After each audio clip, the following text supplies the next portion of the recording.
ನಮಸ್ತೆ ಫ್ರೆಂಡ್ಸ್, ಎಲ್ಲರಿಗೂ ಕೋಸ್ಟಲ್ ಟ್ರೇಡರ್ಗೆ ಸ್ವಾಗತ. ಇವತ್ತಿನ ಟಾಪಿಕ್ ಏನಂತ ಹೇಳಿದ್ರೆ, ನಾವು ಸಿ ನೋಡ್ತಾ ಇರ್ತೀವಿ. ಹೋಗ್ತಾ ಇದ್ದಂತಹ ಸಿ ಸಡನ್ ಪರ್ಟಿಕ್ಯುಲರ್ ಪಾಯಿಂಟ್ ಇಂದ ಫಾಲ್ ಆಗುತ್ತೆ. ಅದು ಹೇಗೆ ಫಾಲ್ ಆಗುತ್ತೆ ಅಂದ್ರೆ ಬ್ಲಡ್ ಬಾತ್ ತರ ಸಡನ್ ಆಗಿ 50 ಪಾಯಿಂಟ್, 40 ಪಾಯಿಂಟ್, 60 ಪಾಯಿಂಟ್ ಫಾಲ್. ಅದೇ ತರನೇ ಒಮ್ಮೊಮ್ಮೆ ಪಿ ನಲ್ಲೂ ಆಗುತ್ತೆ. ಗ್ರೀನ್ ಅಲ್ಲಿ ಹೋಗ್ತಾ ಇರುತ್ತೆ. ನಾವು ಕೂತಿರ್ತೀವಿ, ತುಂಬಾ ತಾಳ್ಮೆಯಿಂದ ಕೂತಿರ್ತೀವಿ, ಟಾರ್ಗೆಟ್ ಹತ್ರ ಹೋಗ್ತಾ ಇದೆ ಅಂತ. ಇನ್ನೇನ ಟಾರ್ಗೆಟ್ ಹತ್ರ ಬರಬೇಕು, ಟಾರ್ಗೆಟ್ ಟಚ್ ಆಗ್ತಿದ್ದಾಗೆ ಅಲ್ಲಿ ಏನೋ ಕರೆಂಟ್ ಹೊಡೆದವ್ರ ಹತ್ರ ಸುರ್ರ ಅಂತ ಬಿದ್ದೋಗ್ಬಿಡುತ್ತೆ. ಯಾಕೆ ಅಂತ ಯಾವತ್ತಾರು ನೀವು ಯೋಚನೆ ಮಾಡಿದ್ದೀರಾ? ಅದಕ್ಕೆ ಬೇಕಾಗುವ ಆನ್ಸರ್ ಈ ವಿಡಿಯೋದಲ್ಲಿ ಕೊಡ್ತಾ ಇದ್ದೀನಿ. ಯಾಕೆ ಅಂತ ಹೇಳಿದ್ರೆ, ಇದು ನಿಮಗೆ ಗೊತ್ತಿತ್ತಂದ್ರೆ ನೀವು ಎಲ್ಲಿ ಎಕ್ಸಿಟ್ ಆಗ್ಬೇಕಂತ ಕರೆಕ್ಟ್ ಆಗಿ ಪ್ಲಾನ್ ಮಾಡ್ತೀರಿ. ಅಲ್ಲಿವರೆಗೆ ಹೋದ್ಮೇಲೆ ಇನ್ನೂ ಹೋಗ್ತಾನೆ ಹೋಗ್ತಾನೆ ಹೋಗ್ತಾನೆ ಅಂತ ಕಾಯಕ್ ಹೋಗಲ್ಲ. ಸೊ ಅದು ಆಗ್ಬೇಕಂದ್ರೆ ಮಾರ್ಕೆಟ್ ಆಲ್ರೆಡಿ ಆ ರೀತಿ ಒಂದು ಪ್ಯಾಟರ್ನ್ ಕ್ರಿಯೇಟ್ ಮಾಡಿ ಆಮೇಲಿಂದ ಫಾಲ್ ಆಗುತ್ತೆ. ಆ ಪ್ಯಾಟರ್ನ್ ಅನ್ನ ನಮ್ಗೆ ತೋರಿಸ್ಕೊಡ್ತಾ ಇದ್ದೀನಿ. ಆ ಪ್ಯಾಟರ್ನ್ ಅನ್ನ ನೋಡಿ. ಪ್ಯಾಟರ್ನ್ ಅಂದ್ರೆ ಬೇರೆ ಏನು ಹೊಸ್ದಾಗಿ ಏನಿಲ್ಲ. ಆ ಕ್ಯಾಂಡಲ್ಸ್ ಮತ್ತೆ ಆ ಚಾರ್ಟ್ ಅಲ್ಲಿ ಅದೇ ತರ ಇರೋದೆ. ಇದು ನೋಡಿ ನೋಡಿ ಅಭ್ಯಾಸ ಆಗಿದ್ದು, ಅಬ್ಸರ್ವೇಷನ್ ಅಲ್ಲಿ ಎಲ್ಲ ಇರುವಂತದ್ದು. ಅಬ್ಸರ್ವ್ ಮಾಡಿದ್ರೆ ನಿಮಗೂ ಸಿಗುತ್ತೆ. ನೀವು ಅಬ್ಸರ್ವ್ ಮಾಡೋದನ್ನು ನಾನು ಆಲ್ರೆಡಿ ಮಾಡಿದ್ದನ್ನು ಹೇಳ್ತಾ ಇದ್ದೀನಿ. ನಂತರ ನಿಮಗೊಂದು ನಾಲೆಜ್ ಸಿಕ್ಕದಂಗೆ ಆಯ್ತು. ನೀವು ಮತ್ತೆ ಅಬ್ಸರ್ವ್ ಮಾಡಕ್ ಶುರು ಮಾಡ್ತೀರಿ. ನೀವು ಅದ್ರಲ್ಲಿ ಗ್ರಿಪ್ ಹಿಡದೇ ಹಿಡಿತೀರಿ. ಯಾಕೆಂದ್ರೆ ನನಗೆ ಗೊತ್ತಿದೆ ನೀವೆಲ್ಲರೂ ಸ್ಮಾರ್ಟ್ ಇದ್ದೀರಿ. ಕರೆಕ್ಟ್ ಅಲ್ವಾ? ನೀವೆಲ್ಲರೂ ಸ್ಮಾರ್ಟ್ ಇದ್ದೀರಿ, ಸೂಪರ್ಬ್ ಆಗಿದ್ದೀರಿ. ನಿಮಗೆ ಒಂದು ಮಾರ್ಗ ಬೇಕಷ್ಟೇ. ಇದು ಹಿಂಗಾಗುತ್ತೆ ಅಂತ ಗೊತ್ತಾಗೋದ್ರೆ ಸಾಕು, ಮತ್ತದನ್ನ ಇಟ್ಕೊಂಡು ರಾಕೆಟ್ ಹಾಸೋದು ನಿಮ್ಗೆ ಗೊತ್ತಿದೆ. ಇದು ಏನಂತ ಹೇಳಿದ್ರೆ, ಮೂವ್ ಆಗ್ತಾ ಇರುವಂತಹ ಕ್ಯಾಂಡಲ್ ಪರ್ಟಿಕ್ಯುಲರ್ ಜಾಗಕ್ಕೆ ಟಚ್ ಆಗ್ತಿದ್ದಂಗೆ ಫಾಲ್ ಆಗುತ್ತೆ. ಟಚ್ ಆಗ್ತಿದ್ದಂಗೆ ಫಾಲ್ ಯಾಕಾಗತ್ತೆ? ಅಲ್ಲಿ ಏನ್ ಕರೆಂಟ್ ಇದೆಯಾ ಅಥವಾ ಅಲ್ಲಿ ಯಾರು ಹಿಡಿದು ತಳ್ತಿದಾರ, ಏನಾಗ್ತಿದೆ ಅನ್ನೋದನ್ನ ಚಾರ್ಟ್ ಅಲ್ಲಿ ನೋಡೋಣ ಬನ್ನಿ. ನೋಡಿ, ಮಾರ್ಕೆಟ್ ಯಾವುದೋ ಒಂದು ಜಾಗದಿಂದ ಫಾಲ್ ಆಗಿರುತ್ತೆ. ಓಕೆನಾ? ಫಾಲ್ ಆಗಿದ ನಂತರ ಮಾರ್ಕೆಟ್ ಏನ್ ಮಾಡುತ್ತೆ? ಫಾಲ್ ಆದಂತಹ ನಂತರ ಒಂದು ಕ್ಯಾಂಡಲ್, ಎರಡು ಕ್ಯಾಂಡಲ್ ಫಾಲ್ ಆದ ನಂತರ ಮಾರ್ಕೆಟ್ ರಿವರ್ಸ್ ಆಗಕ್ಕೆ ಶುರು ಆಗುತ್ತೆ. ರಿವರ್ಸ್ ಆಗಿ ಮಾರ್ಕೆಟ್ ಸ್ಲೋಲಿ ಹೋಗ್ತಾ ಇರುವಂತಹ ಮಾರ್ಕೆಟ್ ಪರ್ಟಿಕ್ಯುಲರ್ ಜಾಗ ಬರ್ತಿದ್ದಂಗೆನೆ ಅಲ್ಲಿಂದ ಮತ್ತೆ ಫಾಲೇ ಆಗತ್ತೆ. ಇದು ಹೋಗ್ತಾ ಇರುವಂತದ್ದನ್ನ ನಾವೇನ್ ತಿಳ್ಕೊಂಡ್ಬಿಡ್ತೀವಿ, ನಮ್ಮ ರಿಟೇಲ್ಗಳಿಗಿರುವಂತಹ ಒಂದು ಕೆಟ್ಟ ಅಭ್ಯಾಸ ಏನಂತ ಹೇಳಿದ್ರೆ, ಬೀಳ್ತಿರೋ ಮಾರ್ಕೆಟ್ ಅಲ್ಲಿ ನಾವು ಸಿಗಾಗಿ ಕಾಯ್ತಾ ಇರ್ತೀವಿ, ಎಲ್ಲಿ ರಿವರ್ಸ್ ಆಗ್ತಾನೆ ಅಂತ. ಅದೇ ಬೆಳಿತಿರುವ ಮಾರ್ಕೆಟ್, ಗ್ರೋ ಆಗ್ತಾ ಇರುವ ಮಾರ್ಕೆಟ್ ಅಲ್ಲಿ ನಾವು ಎಲ್ಲಿಂದ ಬೀಳ್ತಾನೆ ಅಂತ ಕಾಯ್ತಾ ಕೂತಿರ್ತೀವಿ. ನಾವು ಥಿಂಕ್ ಮಾಡೋದೇ ಈ ರೀತಿ ಮಾಡೋದ್ರಿಂದಾಗಿ ಏನಾಗುತ್ತೆ, ಮಾರ್ಕೆಟ್ ನಮ್ಮ ಒಂದು ಬಿಹೇವಿಯರ್ ಅನ್ನ ಕರೆಕ್ಟ್ ಆಗಿ ಅರ್ಥ ಮಾಡ್ಕೊಂಡಿರುತ್ತೆ. ಸೊ ನಾವೆಲ್ಲರೂ ಸೀನಲ್ಲಿ ಕೂರೋ ಹಾಗೆ ಮಾಡಿ ಅವರು ಬ್ರೇಕ್ ಮಾಡ್ತಾರೆ. ಯಾಕೆ ಮಾಡ್ತಾರೆ? ಜಸ್ಟ್ ಲಾಜಿಕ್ ಏನಿದೆ? ಲಾಜಿಕ್, ಈಗ ಆಪ್ಷನ್ ಸೆಲ್ಲರ್ ಪಾಯಿಂಟ್ ಯೋಚನೆ ಮಾಡಿ. ಆಪ್ಷನ್ ಸೆಲ್ಲರ್ಸ್ಗೆ ಏನಾಗಬೇಕು? ಆಪ್ಷನ್ ಸೆಲ್ಲರ್ಸ್ಗೆ ಅದನ್ನ ಸೆಲ್ ಮಾಡಬೇಕು. ಸೆಲ್ ಮಾಡ್ಬೇಕಂದ್ರೆ ಏನ್ ಮಾಡಬೇಕು? ಯಾರೋ ಒಬ್ರು ಬೈ ಮಾಡ್ಬೇಕು. ಬೈಯರ್ ಇಲ್ಲದೆ ಸೆಲ್ಲರ್ ಇಲ್ಲ, ಸೆಲ್ಲರ್ ಇಲ್ಲದೆ ಬೈಯರ್ ಇಲ್ಲ. ಕರೆಕ್ಟ್ ಅಲ್ವಾ? ಸೊ ಬೈ ಮಾಡಿಸ್ಬೇಕು. ಬೈ ಮಾಡಿ ಅಂದ್ರೆ ನೀವು ಬೈ ಮಾಡ್ತೀರಾ? ಬೀಳ್ತಿರೋ ಮಾರ್ಕೆಟ್ ಅಲ್ಲಿ ಅಣ್ಣ ಬೀಳ್ತಾ ಇದೆ ಮಾರ್ಕೆಟ್, ನೀನ್ ಸಿ ಬೈ ಮಾಡು ಅಂದ್ರೆ ನೀವು ಬೈ ಮಾಡ್ತೀರಾ? ಜಸ್ಟ್ ಕಾಮನ್ ಸೆನ್ಸ್ ಥಿಂಕ್ ಮಾಡಿ. ಮಾಡಲ್ಲ ನಾವು. ಅದಕ್ಕೆ ನಿಮ್ಮನ್ನ ಬೈ ಮಾಡೋ ಹಾಗೆ ಮಾಡುವುದು. ಮಾಡಿದಾಗ ಮಾರ್ಕೆಟ್ ಗ್ರೀನ್ ಆಗಿ ಮೇಲ್ ಹೋಗಕ್ ಶುರು ಆಗುತ್ತೆ. ಗ್ರೀನ್ ಆಗಿ ಮೇಲ್ ಹೋಗಕ್ ಶುರು ಆಗ್ತಿದ್ದಂಗೆ ನಾವೇನ್ ಮಾಡ್ತೀವಿ, ಮಾರ್ಕೆಟ್ ಮೇಲ್ ಹೋಗ್ತಿದೆ ಅಂತ ಹೇಳ್ಕೊಂಡು ನಾವು ಬೈ ಮಾಡಕ್ಕೆ ಶುರು ಮಾಡ್ತೀವಿ ಸಿ ಅನ್ನ. ನಾವೆಲ್ಲ ಏನ್ ಮಾಡ್ತೀವಿ, ಸ್ಟಾಪ್ ಲಾಸ್ ಇಡೋ ಅಭ್ಯಾಸ ಸುಮಾರು ಜನಕ್ಕೆ ಇಲ್ಲ. ಒಳ್ಳೆ ಅಭ್ಯಾಸ ಯಾರೋ ಬೆಳೆಸ್ಕೊಂಡು ಸ್ಟಾಪ್ ಲಾಸ್ ಇಟ್ಟಿದ್ರು ಅಂತ ಆದ್ರೂ ಎಲ್ಲ ಸ್ಟಾಪ್ ಲಾಸ್ ಅಂದ್ರೆ ಏನು, ನಾವು ಬೈ ಮಾಡಿದ್ದನ್ನ ಅವರೆಲ್ಲದನ್ನು ಹಿಟ್ ಮಾಡ್ಕೊಂಡು ಬರ್ತಾ ಇರೋದು. ಇಲ್ಲಿ ಬೈ ಮಾಡ್ತಾ ಇದೀವಿ ಅಂದ್ರೆ ಅವ್ರು ಏನ್ ಮಾಡ್ತಾ ಇದಾರೆ, ಅವರಲ್ಲಿ ಸೆಲ್ ಮಾಡ್ತಾ ಕೂತಿದ್ದಾರೆ. ಕರೆಕ್ಟ್ ಅಲ್ವಾ? ಸೆಲ್ ಮಾಡ್ಬೇಕಂದ್ರೆ ಪ್ಲಾನಿಂಗ್ ಅಲ್ಲಿ ಅವ್ರು ಕೂತವ್ರು ನಮ್ಮ ಹತ್ರ ಬೈ ಮಾಡಿಸಿ ಆ ಜಾಗದಿಂದ ಸೆಲ್ ಮಾಡ್ತಾ ಕೂತ್ರು. ಪರ್ಟಿಕ್ಯುಲರ್ ಜಾಗ ಬರ್ತಿದ್ದಂಗೆ ಅವರ ರೇಟ್ ಬಂತು, ಹೈಯೆಸ್ಟ್ ಸೆಲ್ಲಿಂಗ್ ರೇಟ್ ಬರ್ತಿದ್ದಂಗೆ ಅಲ್ಲಿಂದ ಮಾರ್ಕೆಟ್ ಅನ್ನ ಫಾಲ್ ಮಾಡಿಸೋದು. ಇದು ಪಿ ನಲ್ಲೂ ಮಾಡ್ತಿರ್ತಾರೆ, ಸಿ ನಲ್ಲೂ ಮಾಡ್ತಾ ಇರ್ತಾರೆ. ಈ ಟ್ರ್ಯಾಪಿಂಗ್ ನಡೀತಾನೆ ಇರುತ್ತೆ. ನಾವು ಅದು ಗೊತ್ತಿಲ್ಲದೆ ನಾವು ಟ್ರ್ಯಾಪ್ ಸಿಕ್ಕಾಕೊಂಡ್ವಿ ಅಂತ ಆದ್ರೆ ನಾವೇನ್ ಹೇಳ್ತೀವಿ, ನಾನ್ ತಕೊಂಡಾಗ್ಲೇ ಮಾರ್ಕೆಟ್ ರಿವರ್ಸ್ ಆಯ್ತು, ಒಂದು 10 ಪಾಯಿಂಟ್ ಟಾರ್ಗೆಟ್ ಕಾಯ್ತಿದ್ದೆ, ಒಂದು 10 ಪಾಯಿಂಟ್ಗೆ ಒಂದು 2 ಪಾಯಿಂಟ್ ಬೇಕಿತ್ತು, ರಿವರ್ಸ್ ಆಗ್ಬಿಟ್ಟ, ಏನ್ ಲಾಸ್ ಹೊಡ್ಸ್ಬಿಟ್ಟೆ, ಏನ್ ಮಾಡಕ್ಕೂ ಆಗ್ಲಿಲ್ಲ. ಸ್ಟಾಪ್ ಲಾಸ್ ಇಡೋ ಅಭ್ಯಾಸ ಇಲ್ಲದೆ ಹೋಗಿದ್ರಿಂದ 10 ಪಾಯಿಂಟ್ಗೆ ಎಕ್ಸಿಟ್ ಆಗೋಣ ಅಂತ ಪ್ಲಾನ್ ಮಾಡಿ ಎಕ್ಸಿಟ್ ಬಟನ್ ಒತ್ತೋದ್ರೊಳಗೆ 50 ಪಾಯಿಂಟ್ ಹೋಗ್ಬಿಡ್ತು. ಯಾಕೆ ಅಂದ್ರೆ ಅವರೆಲ್ಲ ಸ್ಟಾಪ್ ಲಾಸ್ ಅನ್ನು ಹಂಟ್ ಮಾಡ್ಕೊಂಡು ಹೋಗ್ತಾ ಇರ್ತಾರೆ ಸೀದಾ. ಕರೆಕ್ಟ್ ಅಲ್ವಾ?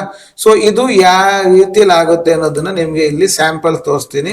ನೀವು ಚಾರ್ಟ್ ಅನ್ನ ನೋಡಿದಾಗ ನಿಮ್ಗೆ ಅರ್ಥ ಆಗುತ್ತೆ, ಹೌದಲ್ವಾ ನಾವ್ ಯಾಕೆ ಹಿಂಗ್ ಮಾಡಿದ್ವಿ, ನಮಗೆ ಯಾಕೆ ಅದು ಗೊತ್ತಾಗ್ಲಿಲ್ಲ ಅನ್ನೋ ಒಂದು ನಮಗೆ ಮೈಂಡ್ ಬರುತ್ತೆ. ನೋಡಿ ಮಾರ್ಕೆಟ್ ನೋಡಿ, ಇಲ್ಲಿ ನೋಡಿ ಕ್ಲಿಯರ್ ಆಗಿ ಮಾರ್ಕೆಟು ಇಲ್ಲಿಂದ ಇಲ್ಲಿವರೆಗೆ ಫಾಲ್ ಆಗ್ತಾ ಬಂದ, ಕರೆಕ್ಟ್ ಅಲ್ವಾ? ಫಾಲ್ ಆಗ್ತಾ ಬಂದವನು ಪರ್ಟಿಕ್ಯುಲರ್ ಜಾಗದಿಂದ ಏನ್ ಮಾಡ್ದ, ಬೌನ್ಸ್ ಹೊಡ್ದ ಮೇಲೆ. ನಾವೇನ್ ತಿಳ್ಕೊಂಡ್ಬಿಡ್ತೀವಿ, ರೀಟೆಸ್ಟ್ ಅನ್ನೋ ಕಾನ್ಸೆಪ್ಟ್ ನಮಗ್ ಮರ್ತೇ ಹೋಗಿರುತ್ತೆ ರಿಟೇಲರ್ಗಳಿಗೆ. ಇದು ಮೇಲ್ ಹೋಗ್ತಾ ಇದೆ ಅಂತಷ್ಟೇ ನಮ್ಮ ತಲೆಯಲ್ಲಿ ಏನು ಅಂದ್ರೆ, ಇವತ್ತು ಮಾರ್ಕೆಟ್ ಬೆಳಿಗ್ಗೆ ಫುಲ್ ದೊಡ್ಡ ಕ್ಯಾಂಡಲ್ ಮಾಡಿದ್ದಾನೆ, ಈ ಜಾಗದಲ್ಲೇ ರಿವರ್ಸ್ ಆಗ್ತಾ ಇದ್ದಾನೆ, ಈಗ ಇವನು ಹೋಗ್ತಾನೆ ಅಂತ ಹೇಳ್ಕೊಂಡು ನಾವ್ ಇಲ್ಲಿ ಕಾಯ್ತಾ ಕೂತಿರ್ತೀವಿ. ಈ ಐ ಬರ್ತಾನೆ, ಈ ಲೋಗ್ ಬರ್ತಾನೆ ಅಂತ ಕಾಯ್ತಾ ಕೂತಿರ್ತೀವಿ. ಅವನೇನ್ ಮಾಡ್ತಾನೆ, ಆ ಪರ್ಟಿಕ್ಯುಲರ್ ಜಾಗದ ನಂತರ ಮಾರ್ಕೆಟ್ ಸಡನ್ ಫಾಲ್. ಇಲ್ಲಿ ನೀವು ಅಬ್ಸರ್ವ್ ಮಾಡ್ಬೇಕಾಗುತ್ತೆ ಹೆಂಗೆ ಕಂಡುಹಿಡಿಯೋದು, ಇವ್ರು ಟ್ರ್ಯಾಪ್ ಮಾಡ್ತಾ ಇದ್ದಾರೆ ಮಾಡ್ತಾ ಇಲ್ಲ ಅನ್ನೋದನ್ನ ನಾನು ಹೇಗೆ ಕಂಡುಹಿಡಿಯೋದು. ಸಿಂಪಲ್ ಆಗಿದೆ. ನಿನ್ನೆ ಎಲ್ಲ ಮೊನ್ನೆ ಯಾವ್ದೋ ವಿಡಿಯೋ ಹಾಕಿದ್ದೀನಿ, ನೀವು ಅದ್ರಲ್ಲಿ ನೋಡ್ಕೊಬಹುದು. ಮಾರ್ಕೆಟ್ ಅಲ್ಲಿ ನಾವು ಕ್ಯಾಂಡಲ್ಸ್ ಅನ್ನ ನೋಡ್ಕೊಂಡು ಹೇಗೆ ಟ್ರೇಡ್ ಮಾಡಬೇಕು ಅಂತ ಹೇಳಿದೀನಿ. ಏನು ನೋಡಿ, ಒಂದು ಕ್ಯಾಂಡಲಿನ ಸ್ಟ್ರೆಂತ್, ಈ ಒಂದು ಕ್ಯಾಂಡಲಿನ ಸ್ಟ್ರೆಂತ್ ಎಷ್ಟು ನಿಮಿಷದಲ್ಲಿ ಮಾಡಿದ್ದಾನೆ ಈ ಕ್ಯಾಂಡಲ್ ಅನ್ನ? ಈ ಕ್ಯಾಂಡಲ್ ಅನ್ನ ಮಾಡಿದ್ದು 15 ನಿಮಿಷದಲ್ಲಿ, ಕರೆಕ್ಟ್ ಅಲ್ವಾ? ಈ ಒಂದು ಕ್ಯಾಂಡಲ್ 15 ನಿಮಿಷದಲ್ಲಿ ಆಗಿದೆ. ಈ 15 ನಿಮಿಷದಲ್ಲಿ ಮಾಡಿದಂತಹ ಕ್ಯಾಂಡಲ್ ಅನ್ನ ಬ್ರೇಕ್ ಮಾಡಿ ನಿಲ್ಲಿಕ್ಕೆ ಎಷ್ಟು ನಿಮಿಷ ತಗೊಂಡಿದ್ದಾನೆ? 15 15 15, ನಾಲ್ಕನೇ 15ಕ್ಕೆ ಬ್ರೇಕ್ ಮಾಡಿ ನಿಂತ್ಕೊಂಡ. ಅಂದ್ರೆ 15 ನಿಮಿಷದ ಕೆಲಸವನ್ನ ಸರಿದೂಗಿಸ್ಲಿಕ್ಕೆ 60 ನಿಮಿಷ ತಗೊಂಡಿದ್ದಾನೆ. ಹಂಗಾದ್ರೆ ಇಲ್ಲಿ ಸ್ಟ್ರಾಂಗ್ ಯಾರು? ನಾನು ಒಂದ್ಸಲಿ ತಳ್ಳಿದ ಜಾಗಕ್ಕೆ ನೀವು ಮತ್ತೆ ಬರ್ಲಿಕ್ಕೆ 1 ಗಂಟೆ ತಗೊಳ್ತಿದ್ದೀರಿ ಅಂದ್ರೆ ತಳ್ಳಿದ ಫೋರ್ಸ್ ಜಾಸ್ತಿ ಇದೆಯಾ, ನಾವು ನಡ್ಕೊಂಡು ಬಂದಿದ್ ಜಾಸ್ತಿ ಇದೆಯಾ? ತಳ್ಳಿದ ಫೋರ್ಸ್ ತಾನೇ ಜಾಸ್ತಿ ಇದೆ. ಆ ತಳ್ಳಿದ ಫೋರ್ಸು ಜಾಸ್ತಿ ಇದೆ ಅಂತ ನಮಗೆ ಗೊತ್ತಾದಾಗ ನಾವೇನ್ ಮಾಡಬೇಕು, ನಾವು ಯಾವುದೇ ಕಾರಣಕ್ಕೂ ಸಿ ಬೈ ಮಾಡಕ್ಕೆ ಹೋಗಬಾರದು. ನಾನು ಸಿ ಪಿ ಅಂತ ಹೇಳ್ತಾ ಇಲ್ಲ, ಆ ಡೈರೆಕ್ಷನ್ ಅಲ್ಲಿ ಹೋಗಬಾರದು. ಉಲ್ಟಾ ಯಾವ್ದಿದೆ ಅದನ್ನೇ ಕಾಯ್ತಾ ಇರಬೇಕು, ಖಂಡಿತವಾಗ್ಲೂ ಬರುತ್ತೆ. ಇದನ್ನ ನೆನ್ಪಿಟ್ಕೊಳ್ಳಿ, ಓಕೆನಾ? ಸೊ ಅವಾಗ ನಿಮ್ಗೆ ಗೊತ್ತಾಗೋಗುತ್ತೆ ಈಗ ಯಾವ ರೀತಿಯ ಪ್ಯಾಟರ್ನ್ಸ್ಗಳು ಮಾಡ್ತಾ ಇದ್ದಾನೆ, ಯಾಕೆ ಮಾಡ್ತಾ ಇದ್ದಾನೆ, ಅದನ್ನ ನಿಮ್ಗೆ ಕ್ಲಿಯರ್ ಆಗಿ ಅರ್ಥ ಆಗಕ್ಕೆ ಶುರು ಆಗುತ್ತೆ. ಈಗ ನೋಡಿ ಇಲ್ಲಿ ಜಸ್ಟ್ ಇಮ್ಯಾಜಿನ್ ಮಾಡಿ, ಇದು ಒಂದೇ ಒಂದು ಕ್ಯಾಂಡಲ್, ಕರೆಕ್ಟ್ ಅಲ್ವಾ? ಈ ಒಂದು ಕ್ಯಾಂಡಲ್ ಅನ್ನ ಅವನು ರಿವರ್ಸ್ ಆಗ್ಲಿಕ್ಕೆ ಅಥವಾ ಮೇಲ್ಗಡೆ ಬರ್ಲಿಕ್ಕೆ ಎಷ್ಟು ಹೊತ್ತು ತಗೊಂಡಿದ್ದಾನೆ ನೋಡಿ. ಇದೊಂದು ಕ್ಯಾಂಡಲ್ ಎಷ್ಟು ಕ್ಯಾಂಡಲ್ಗಳು ತಗೊಂಡಿದ್ದಾನೆ, ಇಷ್ಟು ಕ್ಯಾಂಡಲ್ಗಳು ಬೇಕಿತ್ತು ಅವನಿಗೆ ರಿವರ್ಸ್ ಆಗಿ ಬರ್ಲಿಕ್ಕೆ, ಕರೆಕ್ಟಾ? ಹಾಗಾಗಿ ಇವನ್ ಮೇಲ್ಗಡೆ ಬಂದ್ರು ಇದು ಗ್ಯಾರಂಟಿ ಇಲ್ಲ, ತಿರ್ಗಾ ಒಂದ್ಸಲಿ ಫಾಲ್ ಆಗ್ಲೇಬೇಕು ಅನ್ನೋ ಒಂದು ಕನ್ಫರ್ಮೇಶನ್. ಇದನ್ನ ನೀವು ಮಾರ್ಕೆಟ್ ಅಲ್ಲಿ ನೋಡ್ತಾ ನೋಡ್ತಾ ನಿಮ್ಗೆ ಅಭ್ಯಾಸ ಆಗುತ್ತೆ.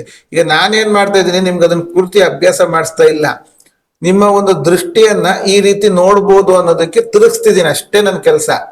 ಇದನ್ನ ಹೇಗ್ ಮಾಡ್ಬೇಕು ಅನ್ನೋದು ನಾವು ತುಂಬಾ 5 ವರ್ಷದಿಂದ ನೋಡಿ ಅದ್ರದ್ದು ಅರ್ಥ ಮಾಡ್ಕೊಂಡಿದೀವಿ.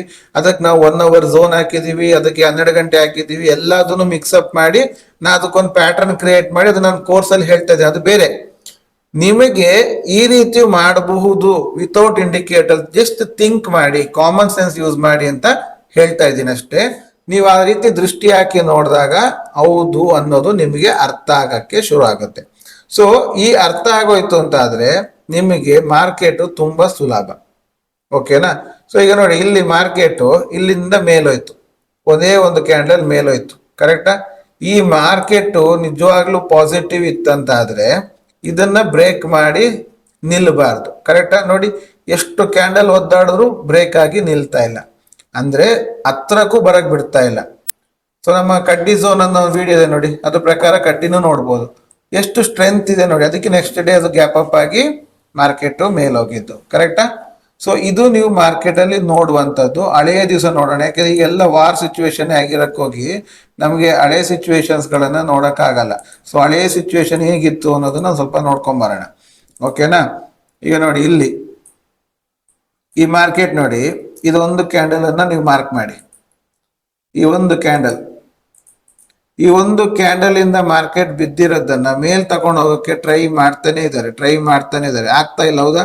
ನಿಮಗೆ ಕ್ಲಾರಿಟಿ ಸಿಕ್ಬಿಡುತ್ತೆ ಇದು ಯಾಕೆ ಮೇಲ್ ಹೋಗ್ತಾ ಇಲ್ಲ. ಯಾಕಂದ್ರೆ ಸ್ಟ್ರೆಂತ್ ಅಷ್ಟು ವೀಕ್ ಇದೆ. ಒಂದು ಕ್ಯಾಂಡಲ್ ಅನ್ನ ದಾಟಿ ನಿಲ್ಲಕ್ಕೆ ಅವ್ರ ಕೈಲಿ ಆಗ್ತಾ ಇಲ್ಲ ಅಂತ ಆದ್ರೆ 15 ನಿಮಿಷ ಕ್ಯಾಂಡಲ್ ಅನ್ನ ಆ ಜಾಗದಲ್ಲಿ ಏನೋ ಒಂದು ಇದೆ, ಕರೆಕ್ಟ್ ಅಲ್ವಾ? ಅಂದ್ರೆ ಆರ್ಡರ್ಸ್ ಇದೆ. ಆ ಆರ್ಡರ್ಸ್ ಯಾವ ಕಡೆಗಿರುತ್ತೆ? ಅವ್ರು ಬರ್ಲಿಕ್ಕೆ ಬಂದಾಗ ಸೆಲ್ ಮಾಡ್ತಾ ಇದ್ರೆ ಮೇಲ್ಗಡೆ ಬರಕ್ ಬಿಡಲ್ಲ.